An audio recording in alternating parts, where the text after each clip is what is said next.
NASP São Paulo, e eu estou vendo aqui que é muito parecido com o NASP, né? Uma igreja muito aconchegante, meio que abraça a gente aqui na frente, né? Deus seja louvado por isso. Bom, a mensagem de hoje vai ser uma mensagem simples, mas a beleza da vida está justamente na sua simplicidade, tá bom? Então pode ter certeza de uma coisa: você não está aqui à toa, você não veio aqui em vão. Deus tem um recado especial para o meu e para o teu coração nesta manhã, em nome de Jesus, amém? Vamos lá então? Muito obrigado, viu? Obrigado. Mas deixe-me começar, na realidade, com uma leve introdução aqui. Olha aqui para mim rapidamente. Você sabe o que são ditados populares? Ditados populares seriam pequenos verbetes, né, de uma sabedoria popular ímpar, que são transmitidos de geração em geração do modo mais simples e coloquial possível, né? Através de conversas de pai para filho, de mãe para filha. Isto seriam ditados populares, certo? Concordam comigo? Neste momento eu vou trazer alguns ditados populares aqui para vocês. Por favor, me ajude a completá-los e também a extrair o significado por trás de cada um deles. Fechou? O princípio por trás deles também. Vamos lá. Primeiro ditado, me ajudem aí. Água mole e pedra dura, o quê? Tanto bate até que fura. Qual é o princípio por trás desse ditado? Me ajudem aí. Qual que é? Persistência, certo? Todo mundo concorda? Persistência, né? Resiliência, insista, persista que uma hora você alcança o seu objetivo, certo? Vamos lá, mais um. Mais vale um pássaro na mão do que dois voando. Qual é o princípio por trás deste? E aí, gente, qual é o princípio? É o princípio do contentamento, concordam? Neste sentido, e aí, você tem sido uma pessoa contente com aquilo que você tem, contente com aquilo que você é? Isso não significa que nós não podemos, avançar na vida ou desejar avançar. Claro que nós devemos, mas sempre contentemente. Tem diferenças, né? Beleza? Vamos lá, o próximo ditado, preste bastante atenção. Diga-me com quem tu andas e lhe direi quem és. Qual é o princípio por trás deste? Escolhermos bem as pessoas que estão ao nosso redor, né? Que as influências importam, certo? Tanto positivamente falando, quanto negativamente falando também. E é sempre bom nós lembrarmos que hora ou outra nós é que somos as influências, certo? Tanto positivas quanto negativas, é para a gente refletir, beleza? Agora o último ditado, olha aqui para mim, preste bastante atenção, porque ele está muito relacionado com a mensagem desta manhã. Vamos lá, o último ditado, me ajude a completar. O pior cego é aquele que não quer ver. Abra sua Bíblia em Marcos capítulo 10, nós vamos ver o princípio por trás deste ditado através da palavra de Deus. Vamos lá? Marcos capítulo 10, nós leremos a perícope presente do verso 46 até o 52, tá? Vamos ler o texto todo de uma vez e aí nós vamos diretamente então para a análise do contexto, para as aplicações em si, fechou? Preste bastante atenção, lembre-se, Deus tem um recadinho para o meu e o teu coração nessa manhã, pode ter certeza disso. Vamos lá? Marcos capítulo 10, dos versos 46 até os 52, beleza? Antes de lermos de fato a palavra de Deus, feche seus olhos mais uma vez, é importante nós orarmos. Vamos lá. Pai eterno que estás nos céus, mas que também está em nosso meio neste momento, nós cremos que o Senhor está tão pertinho de cada um de nós, que nós quase podemos sentir o seu perfume, o perfume do céu. Neste momento também a sua palavra está aberta, e nós suplicamos em nome de Jesus e no poder do Espírito Santo de Deus, que o Senhor abra a nossa mente e o nosso coração, para que possamos entender aquilo que a tua palavra quer nos revelar. Nos abençoe, em nome de Jesus, amém. Vamos lá, Marcos capítulo 10, a partir do verso 46, a palavra de Deus nos diz: E foram para Jericó, Jesus e os discípulos no caso. Quando ele, Jesus, saía de Jericó, juntamente com os seus discípulos e numerosa multidão, quem? Me ajudem, quem?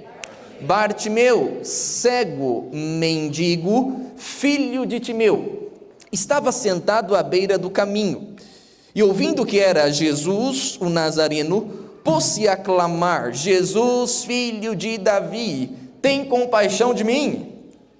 E muitos o repreendiam, para que se calasse, mas ele cada vez mais gritava: Filho de Davi, tem misericórdia, tem compaixão de mim. O verso 49 é importante para a nossa análise, preste bastante atenção. O que é que diz aí? Parou Jesus, ou Jesus parou, Parou Jesus e disse: chamai. Chamaram então o cego, dizendo-lhe: tem bom ânimo, levanta-te, ele te chama. Lançando de si a capa, levantou-se de um salto e foi ter com Jesus. Perguntou-lhe Jesus, essa pergunta também é importante para a nossa análise nesta manhã, venha comigo, qual que é a pergunta? Que queres que eu te faça? Que queres que eu te faça? Respondeu o cego: mestre, que eu torne a ver. Então Jesus lhe disse: vai, a tua fé te salvou. E imediatamente tornou a ver e seguia Jesus estrada afora. Vamos lá, olhem aqui para mim, todo mundo comigo. De acordo com vários estudiosos, Marcos é o evangelho da ação, tá bom? Isso significa que neste evangelho Jesus nos ensina mais pelo seu agir do que pelo seu falar. Diferindo de Mateus, por exemplo, no evangelho de Mateus, Jesus nos ensina muito através das suas falas, certo? Por exemplo, lá nós temos o Sermão do Monte, parábolas, histórias e por aí vai.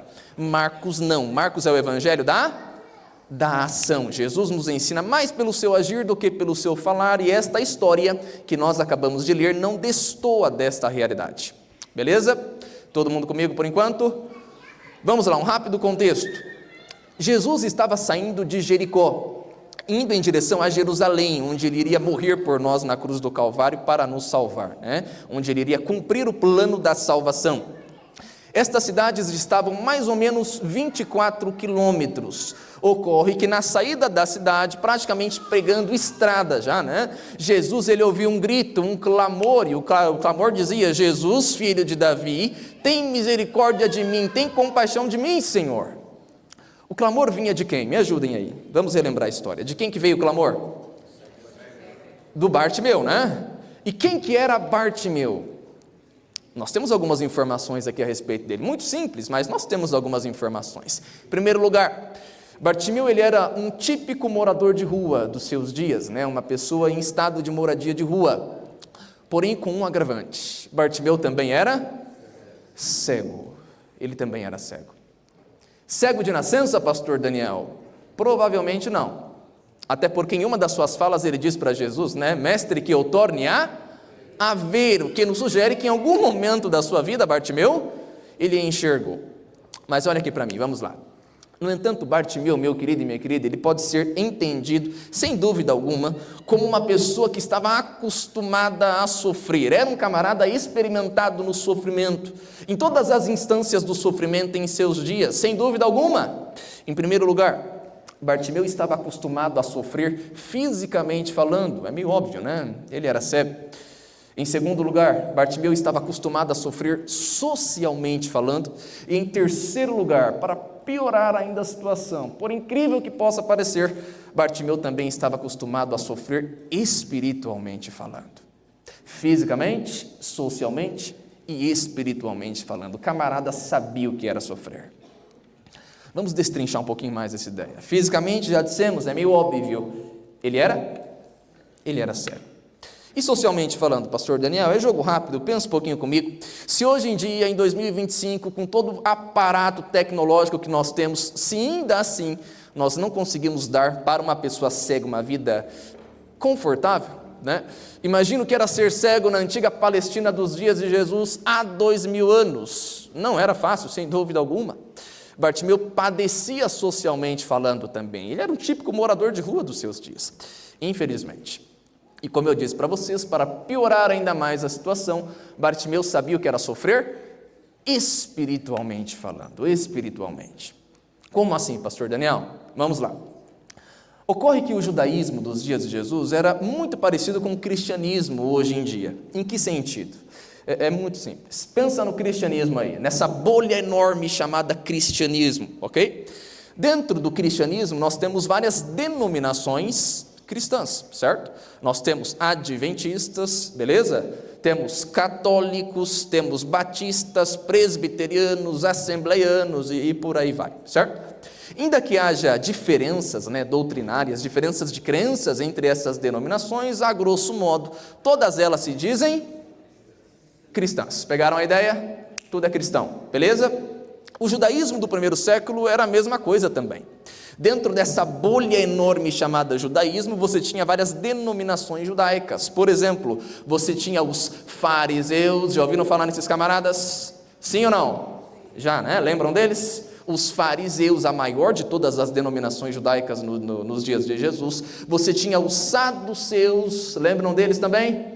Mais ligados ao sacerdócio.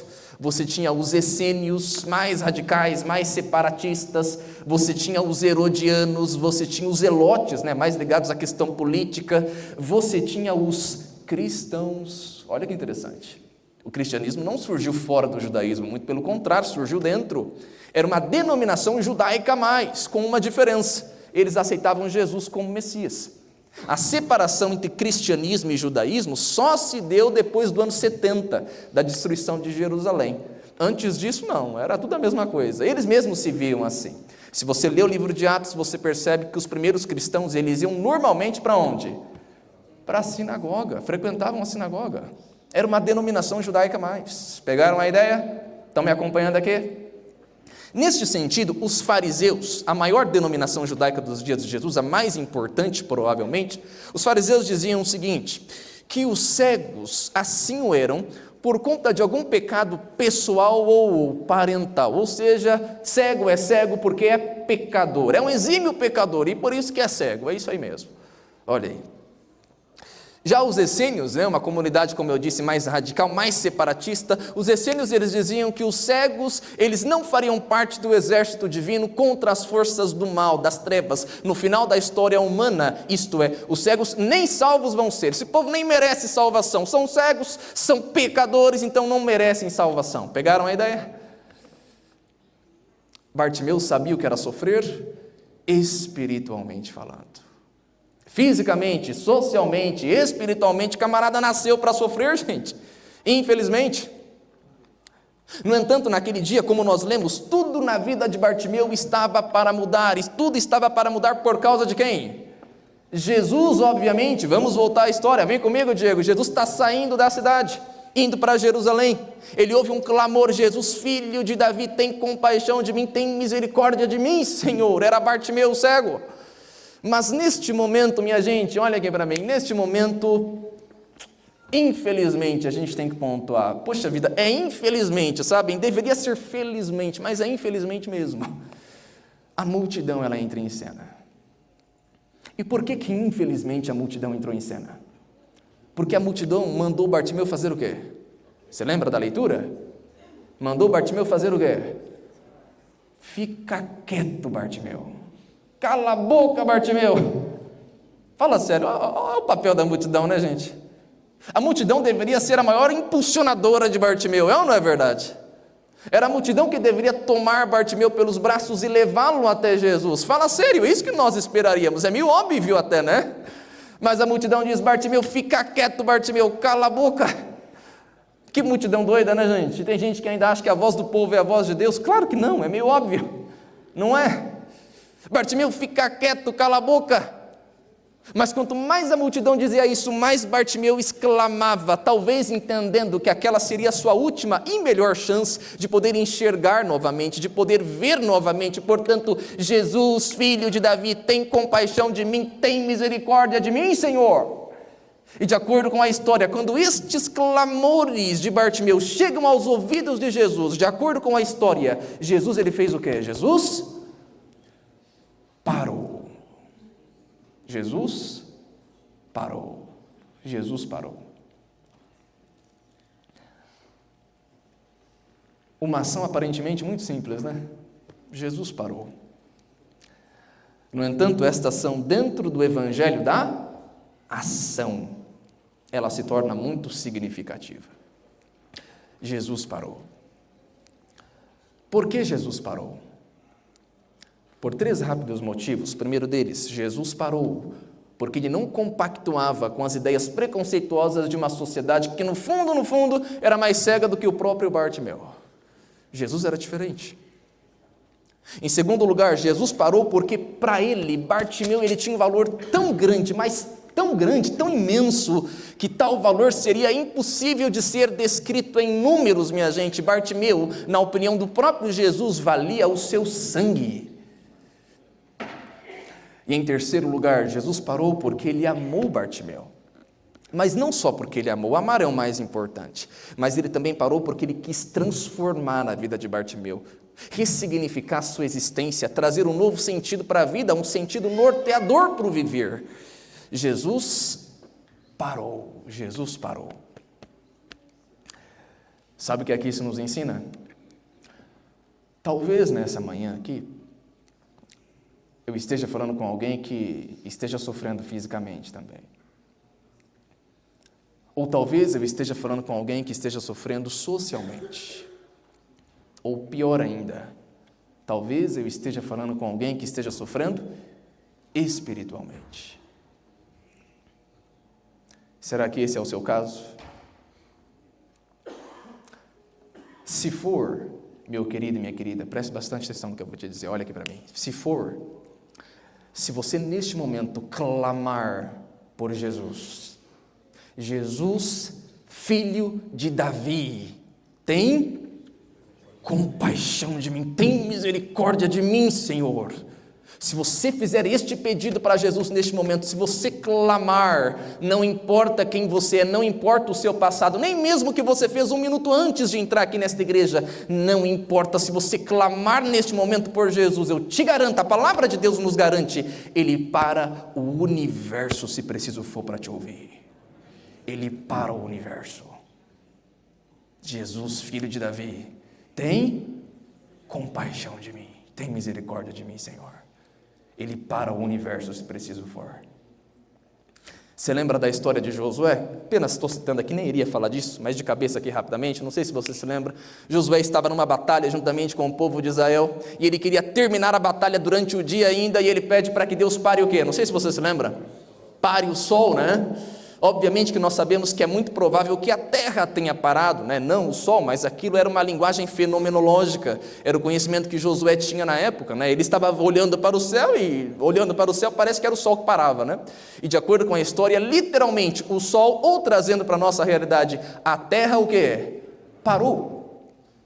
No entanto, de acordo com alguns estudiosos do assunto, isso aqui é muito interessante, o universo é uma cadeia muito bem encaixada, muito bem orquestrada, ou seja, a Lua gira em torno da Terra, a Terra gira em torno do Sol, o Sol juntamente com todo o sistema solar giram, né, em torno da Via Láctea, da nossa galáxia, e a galáxia também gira em torno de alguma coisa, que gira em torno de alguma coisa, o universo está em movimento, isto é, provavelmente se você para uma coisa no universo, você para tudo. Portanto, de acordo com estes estudiosos, é muito provável que naquele dia não foi somente a terra ou o sol, na linguagem de Josué, que parou, foi o universo que parou, o universo inteiro, ainda que Josué não tenha visto isso, o universo parou. Meu querido e minha querida, se você clamar hoje por Jesus, filho de Davi, tem compaixão de mim, Ele para o universo para te ouvir. Pode ser que a resposta que Ele te dê não seja exatamente a que você queira, pode ser, Ele sabe de todas as coisas, mas que Ele vai parar, Ele vai. Por outro lado, nós poderíamos inverter a pergunta e poderíamos pensar, e eu? E você? Será que nós temos parado em resposta aos clamores daqueles que estão ao nosso redor? Vamos refletir um pouquinho, será que a gente tem parado? Pais aqui presentes, será que vocês têm parado em resposta aos clamores dos filhos de vocês, ainda pequenos? Ou será que vocês pensam assim, não tenho muito tempo agora não, depois eu vejo isso. Filhos aqui presentes, será que nós temos parado em resposta aos clamores dos nossos pais, quem sabe já idosos? Lembra do 5º mandamento, honra teu pai e a tua mãe, para que se prolonguem os teus dias na terra que o Senhor teu Deus te dá, é mandamento. E de acordo com a palavra de Deus, o único com promessa. Será que nós temos parado? Será que nós temos parado em resposta aos clamores dos menos afortunados, dos mais necessitados? E lembre-se, parar não é abrir a janela do carro, dar R$1 e falar, se vira, está tudo certo. Não! Parar é se envolver, parar é se importar, parar é amar, parar é encarnação, minha gente. É encarnação. É envolvimento no sentido mais profundo, aquilo que Jesus fez por nós. Ei, meu querido e minha querida, olha aqui para mim. Será que nós temos parado em resposta daqueles que estão ao nosso redor? Em resposta ao clamor deles? Será? Jesus parou. E Ele espera, por conseguinte, que todos nós também, quando necessário, paremos em resposta aos clamores daqueles que estão ao nosso redor. Até porque, lembre-se, hora ou outra, a mesa gira. E o clamor pode vir de mim, o clamor pode vir de você. E nós vamos querer que outras pessoas parem. É ou não é verdade? Tem você parado? De acordo com a história, verso 49, Marcos 10. Jesus parou. Neste momento, então, que Jesus parou, talvez alguém da multidão tenha soprado, para Bartimeu, Bartimeu, talvez ele vai te ouvir aí, ele vai te dar atenção. E agora tudo na vida de Bartimeu começa a mudar, Bartimeu está feliz da vida, ele abre um sorriso de orelha a orelha, Ele mal consegue se conter. Talvez ele tenha pedido, é conjectura minha, para essa pessoa, por favor, me leve até Jesus. E essa pessoa então começa a levar Bartimeu até Jesus, e agora eu imagino Bartimeu tateando assim, sabe? Tentando encontrar o Salvador. Como eu disse, ele está feliz da vida. Ele chega bem pertinho, Jesus o toma pelos ombros, E aí Jesus faz a pergunta, a característica importante para a nossa mensagem. Jesus pergunta para ele, que queres que eu te faça, Bartimeu? Que queres que eu te faça, meu filho? E Bartimeu prontamente responde, mestre, que eu torne a ver. Então Jesus, ele pega as suas mãos, as mãos poderosas, as mesmas mãos que lá em Gênesis capítulo 1, verso 1, as mãos que criaram o universo, o cosmos, os dedos que pincelaram a vida. Ele pega estes mesmos dedos e ele encosta os dedos nos olhos de Bartimeu, e aí de repente eu imagino uma energia divina passa dos dedos de Jesus para os olhos de Bartimeu, que instantaneamente volta a enxergar. Bartimeu, ele abre os olhos, e quando ele abre os olhos, a primeira imagem que ele vê diante de si é do rosto de Jesus sorrindo, lhe dizendo, Bartimeu, meu filho, vai-te em paz, pois a tua fé te salvou. Não é curou, a tua fé te salvou. Vai-te em paz, tua fé te salvou. Foi um grande milagre de Jesus, sim ou não? Claro, tanto é que quando a gente pensa na cura de um cego, a gente já lembra de Bartimeu, A gente já lembra de Bartimeu, foi um grande milagre. Mas vamos lá, olhem aqui para mim. Vamos refletir um pouquinho mais a fundo em questão aqui. No entanto, você não achou, eu confesso que eu achei, você não achou, no mínimo, curiosa, para não dizermos estranha, essa pergunta que Jesus fez para Bartimeu? Que queres que eu te faça? Que queres que eu te faça, Bartimeu? Eu acho estranha. É estranha. Pensa um pouquinho comigo. Jesus faz milagres, Bartimeu é cego.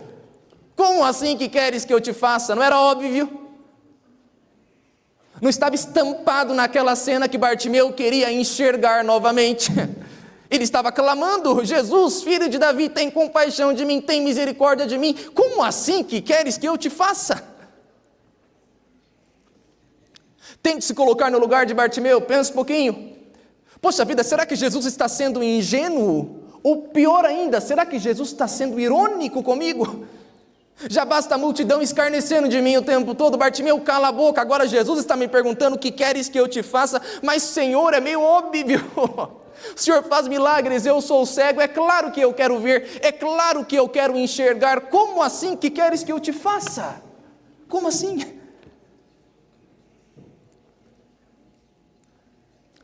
Vamos lá, olha aqui para mim, nós estamos entrando na parte mais importante da mensagem.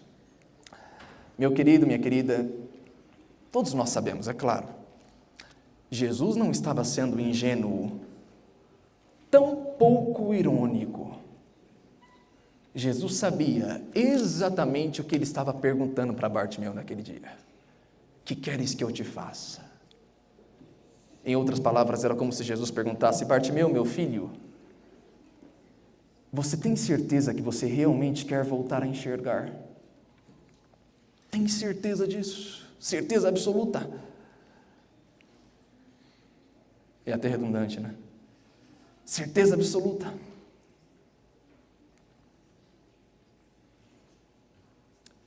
Sabem, nós já vimos, Bartimeu sofria fisicamente falando, socialmente falando e também o quê? Espiritualmente falando. Mas reflita um pouquinho comigo. Quais seriam as sensações físicas, em primeiro lugar, sensações físicas de alguém que por muito tempo não enxergou e então voltou a enxergar? Naquele momento em que esta pessoa volta a enxergar, quais seriam as sensações físicas que acometem tais pessoas? Na nossa opinião, muitas vezes, sensações positivas, né? Todas positivas. A gente pensa assim muitas vezes. Mas será que de fato foi assim? De acordo com vários estudiosos, não. Quando uma pessoa que por muito tempo não enxergou, volta a enxergar, o que já aconteceu na história, poucos casos, mas já aconteceu. Por incrível que pareça, sensações físicas nada agradáveis acometem tais pessoas. Dores de cabeça insuportáveis, tonturas profundas, a pessoa mal consegue ficar em pé, ânsias, vômitos, né? A pessoa começa a vomitar, etc. e tal. São sensações físicas que acometem tais pessoas, por incrível que pareça. Essas sensações, elas vão durar para sempre? Claro que não, elas são temporárias, é até o corpo se acostumar. Até porque o cérebro destas pessoas ficou muito tempo sem receber informações oriundas do globo ocular. Quando volta a receber novamente, o corpo estranha, o cérebro estranha, trazendo estas sensações. Elas são temporárias, mas são desagradáveis. Portanto, que queres que eu te faça?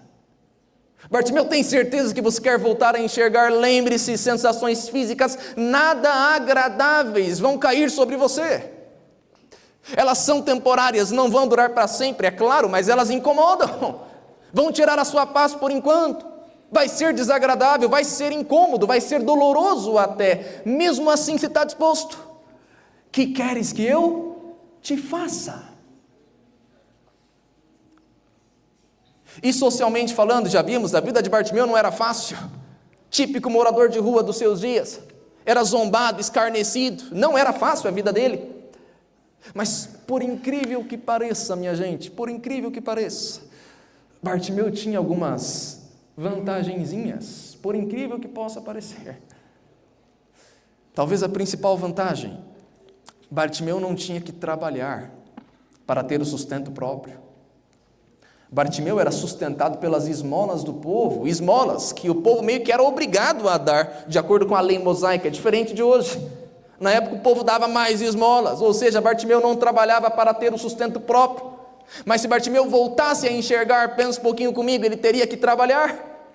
Mas são anos fora do mercado de trabalho, são anos como um morador de rua, está enferrujado, não tem um emprego formal. Quem queria apostar em Bartimeu? Fala sério, quem queria apostar nele? Ia ser difícil se recolocar no mercado, voltar a trabalhar. Portanto, Bartimeu, meu filho, o que queres que eu te faça? Você tem certeza que você quer voltar a enxergar? Lembre-se, você não vai mais receber esmolas, você vai ter que trabalhar. Mas Bartimeu, para você se reencaixar no mercado de trabalho, vai dar trabalho, digamos assim, não vai ser fácil não. Mesmo assim, você tem certeza que você quer voltar a enxergar? Tem certeza? Contudo, qual foi a resposta de Bartimeu? Sim, mestre. Eu quero ver novamente, eu quero enxergar.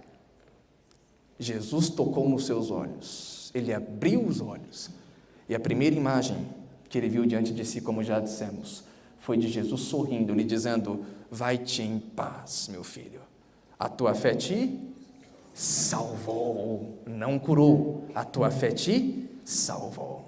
A salvação que Jesus ofertou para Bartimeu naquele dia, ela não era temporária, ela era eterna, para sempre, não tem fim. Portanto, é claro que valeu muito, mas muita pena para Bartimeu voltar a ver, voltar a enxergar.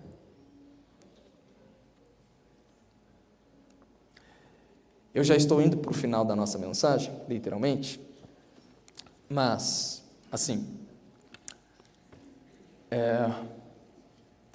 biblicamente falando, escrituristicamente falando, se é que podemos dizer assim, a história de Bartimeu, ela termina aqui. Nós não sabemos se Bartimeu casou, se Bartimeu teve filhos, se ele conseguiu um emprego, nós não sabemos de nada disso. A única informação que nós temos é que Bartimeu passou a seguir Jesus e estrada afora. Só isso.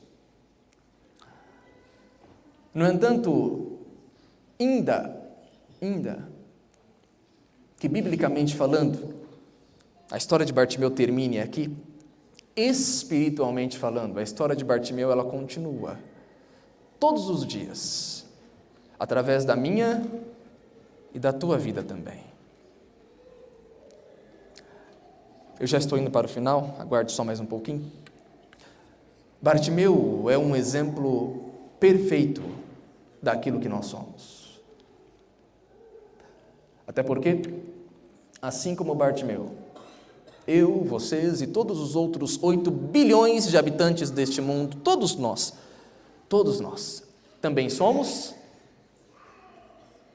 cegos. Todos nós somos cegos. É claro que eu não estou falando da cegueira física, eu estou falando de outra cegueira. Qual? Da espiritual. Infelizmente, todos nós somos cegos. Somos cegos para a vontade de Deus em nossa vida. Somos cegos para a sua lei. Somos cegos para o seu governo. Essa é a verdade. Todos nós somos cegos. Completamente cegos, alienados de Deus. Todos nós, eu, vocês e todos os outros 8 bilhões de habitantes deste mundo. Para aqueles que acompanharam o jornal nesta semana, não sei quantos viram. O rapaz deu mais de 60 socos na namorada dentro do elevador. Como pode isso? Nós somos cegos.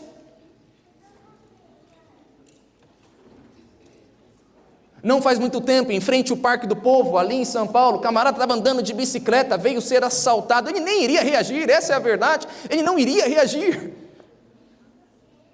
Ele já estava entregando os seus pertences, mas o rapaz chegou atirando. Este é o nosso mundo, esta é a nossa sociedade, meu querido e minha querida. Nós somos cegos espiritualmente falando, não se engane, eu sou, você também. Nós somos cegos e para piorar a nossa situação, além de já nascermos cegos, nós nascemos num mundo mergulhado em escuridão, o que nos torna 2 vezes mais cegos. Sabiam disso?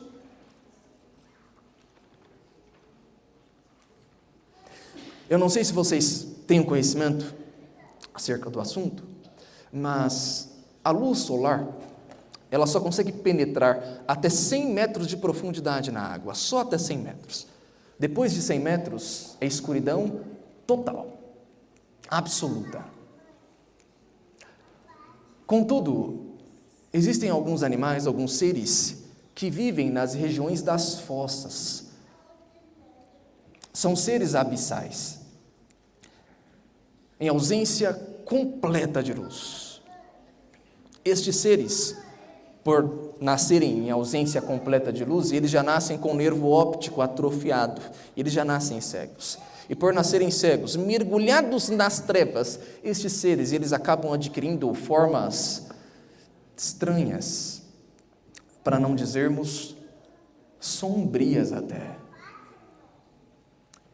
Eu não sei se o pessoal da mídia consegue soltar para mim uma imagem, a imagem que eu pedi. Deem uma olhada, são alguns dos peixes que vivem nas fossas, nas regiões abissais. Pegaram a ideia? por nascerem mergulhados em completa escuridão. Estes seres são seres estranhos, são seres até sombrios, não? E as de São Caetano, sabe de uma coisa? Nós somos assim espiritualmente falando. Esta é a nossa condição espiritual, esta é a minha condição, esta é a sua condição. Nós somos seres espiritualmente estranhos, poderíamos até dizer sombrios de uma certa forma. Nosso caso é desesperador, nós somos cegos, nascemos num mundo mergulhado em escuridão, infelizmente, mas há uma boa notícia para mim e para você, em nome de Jesus, meu querido e minha querida. Nós estamos na casa do nosso Pai nesta manhã. Se você crê nisso, diga amém. Nós estamos na casa do nosso Pai, Deus está aqui, eu creio nisso. Jesus Cristo está aqui, o nosso Senhor e Salvador. Ele está aqui, assim como Ele apareceu para Bartimeu há 2000 anos, Ele está aqui também. Nós estamos clamando por Ele: Jesus, Filho de Davi, tem compaixão de mim, tem misericórdia de mim, Senhor. E Jesus está aqui, amém? E nesse momento em que Jesus está aqui, Ele faz uma oferta para mim e para você. Ele olha no fundo dos nossos olhos e Ele pergunta a mesma pergunta que Ele fez para Bartimeu: filho, filha, que queres que eu te faça? Que queres que eu te faça? Em outras palavras, é como se Jesus nos dissesse: filho, filha, Daniel, todos vocês que estão aqui presentes, eu tenho poder para te fazer enxergar novamente.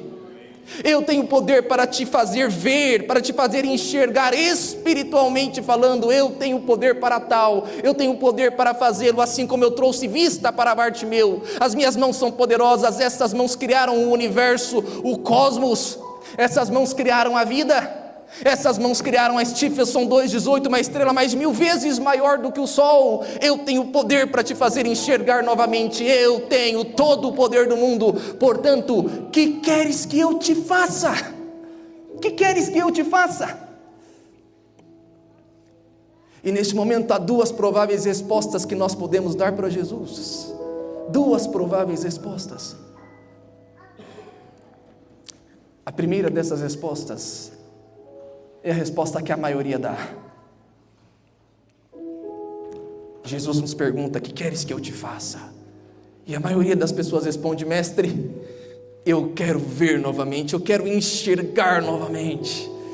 Então Jesus, Ele estende as suas mãos, neste momento aqui na igreja, Jesus estende as suas mãos poderosas, as mesmas mãos que curaram Bartimeu, como já dissemos. Ele vai encostar nos nossos olhos para que a gente possa ver e enxergar novamente. Mas quando Ele está quase encostando assim na gente, a gente diz assim: ó, peraí, Jesus, só mais um pouquinho, peraí, ah, Senhor, deixa eu pensar mais um pouco.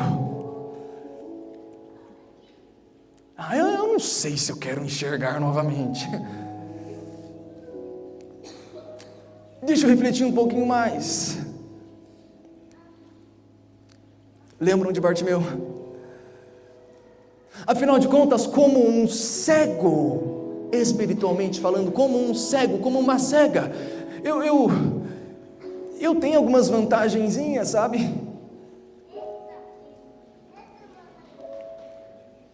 Espere um pouquinho mais, Senhor, eu não sei se de fato eu quero voltar a enxergar.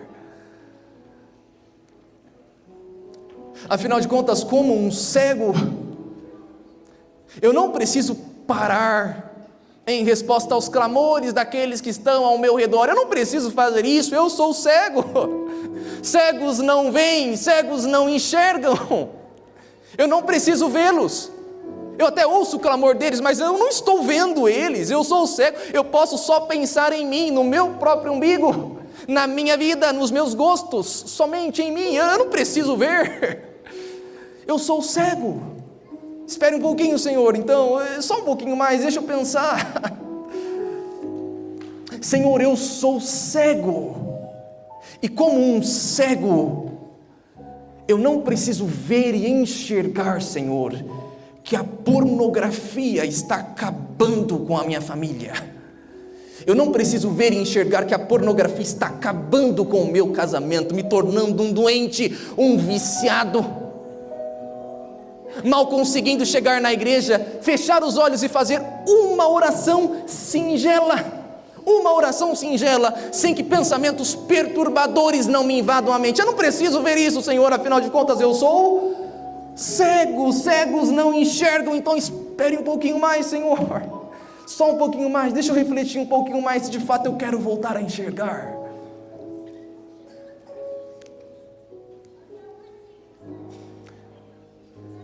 Senhor, eu sou cego e uma vez cego, eu não preciso ver que o orgulho, maldito orgulho, o orgulho está corroendo o meu coração. Falta de capacidade de perdoar, falta de capacidade de pedir perdão. Eu não preciso ver isso, eu sou cego, cegos não enxergam. Eu não preciso ver que eu estou tomando veneno todos os dias, esperando que outra pessoa morra, mas a outra pessoa não está morrendo, quem está morrendo sou eu estou morrendo em todos os sentidos. Eu não preciso ver isso, afinal de contas eu sou cego, cegos não enxergam. Então espere um pouquinho mais, Senhor, deixa eu refletir um pouquinho mais. Senhor, eu sou cego, e uma vez cego, eu não preciso ver que essa vida dupla que eu tenho levado,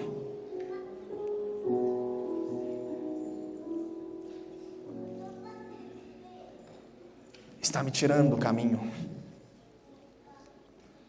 está me tirando do céu até. Eu não preciso ver isso. Eu sou cego. Cegos não enxergam. Lembram do ditado? O pior cego é qual? Mais alto, me ajudem. O pior cego é qual? Aquele que não quer ver. É o pior cego. Essa é a provável primeira resposta. Mas há uma segunda resposta. Há uma segunda resposta que nós podemos dar para Jesus nesta manhã. Nós podemos dizer o seguinte: Senhor Jesus, eu quero ver novamente. Eu quero enxergar novamente.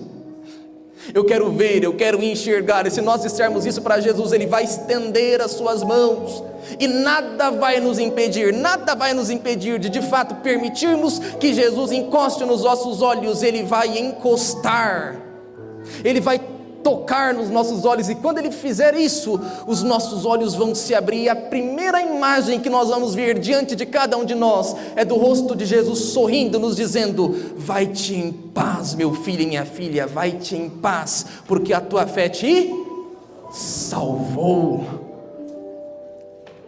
A tua fé te salvou.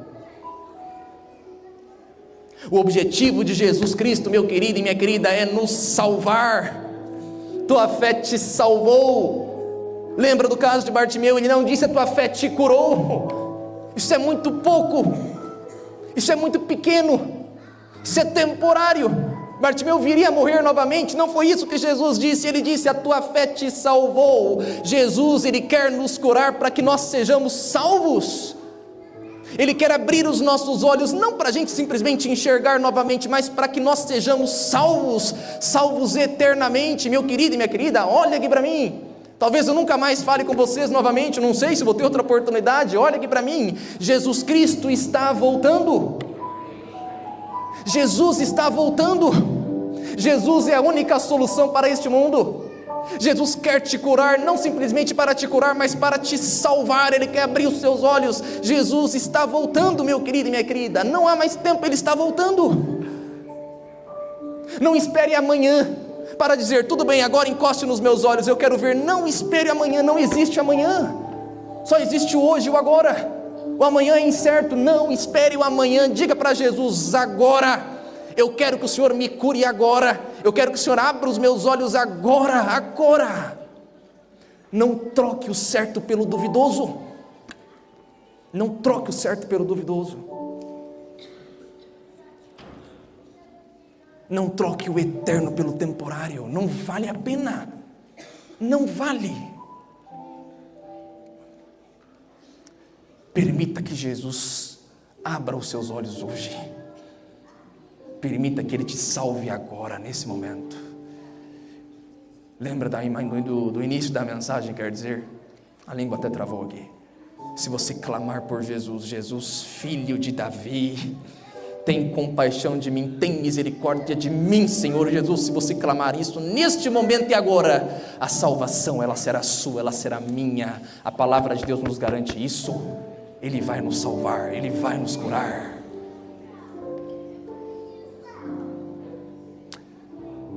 Que Deus te abençoe, em nome de Jesus.